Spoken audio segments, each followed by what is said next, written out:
And you can find that areas in Adabraka very much are inundated with water. We just want to take you through some of the difficulties that the residents of Adabraka, just around the old Krimeto area, close to Odona, have been going through. And I'm told that the rain started in the wee hours of the early morning, but this is a typical household. You can find this is a landlord of the house. Water has inundated the whole area. The whole household. This used to be or is a normal household where we have people who live here. They make sure that they undertake the activities and their rooms just are inundated. Let me just show you a typical example. Ideally, this was a normal room. The force of the water just penetrated this glass, broke it, and somebody was living here at the time. This is the state of the water, the level as it is. But you take a closer look, you look at the extent of which the damage has done by the water, and you can find that this was the level. And we have to speak to a number of these residents around here as to what their experiences have been.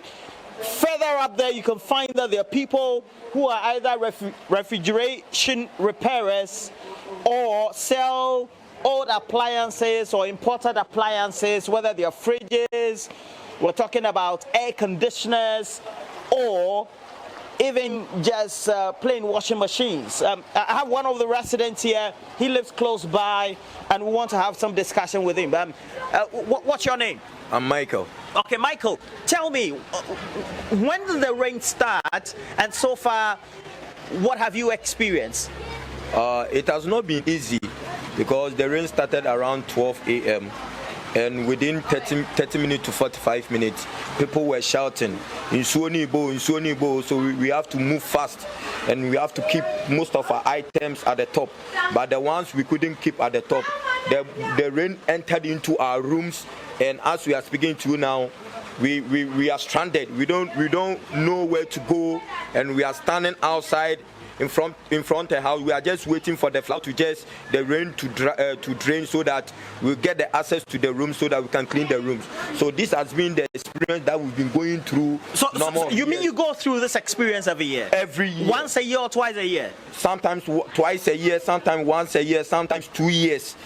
Last 2 years you were here with Znato, and you find out the experience that we passed through, and it has been 2 years, and this year too we are passing through the same experience, and nothing has been done. Because most of the time when it got rain, you have to use your own manpower to take the water out of the room before cleaning.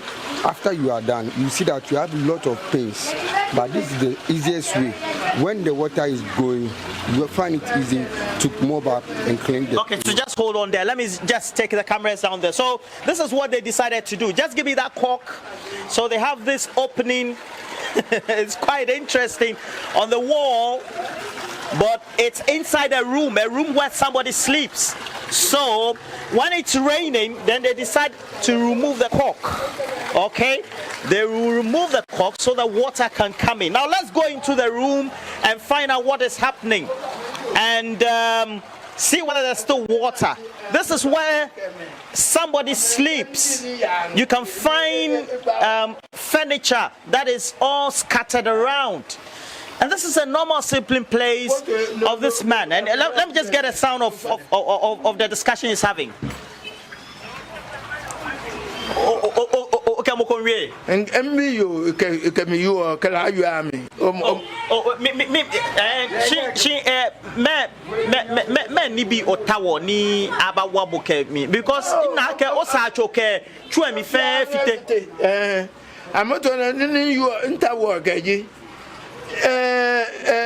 no fi anu efite nsacho mbele nse kanu fi anu efite agwena nwolu ya nweku. So there are many residents still suffering and reeling from these difficult times, and you can find this young lady trying to make way into her original home, and this is the site that met us. The camera will come closer. You find that people will have to move, if not they roof or the upscale of their building just to make sure they survive. I had the end one day, if it is 12 o'clock, we end done it. You know, be a saying, you know, I basa. Me no men na say, mentadi and show the court. Be a say, not a clash. We can't have a matadi. Well, my colleague Roland Walker joins me in studio for some more on this. Roland, many thanks for your time. I mean, you've visited some of these affected areas. What more can you report?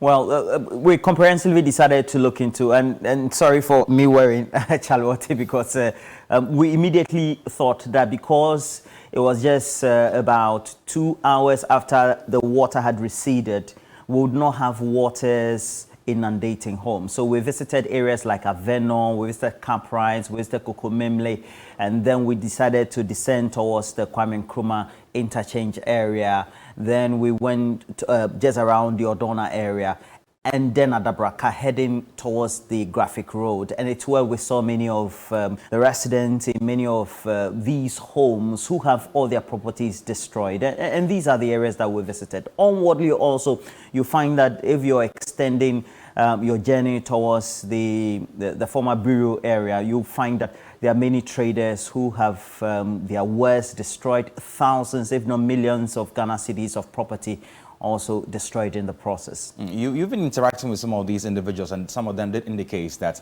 this has been happening year after year. So after this, what's next for them? Are they going to just remain there and wait for it to happen again next year? What have they been saying? It's a conundrum. I did interact with people that I had interacted with 2 years ago in the company of the Member of Parliament for the area, Dr. Zaneto Rawlins, and they did indicate that apparently promises had been made to them. The reality of the situation is it looks like it will have to take more re-engineering of either the channels from upstream towards the Odo for us not to have the number of times that we have the perennial flooding. Many of these residents had intimated or indicated to me that they used to experience flooding maybe once, either in 2 or 3 years or 4 or 5 years, but it's now become sometimes twice annually.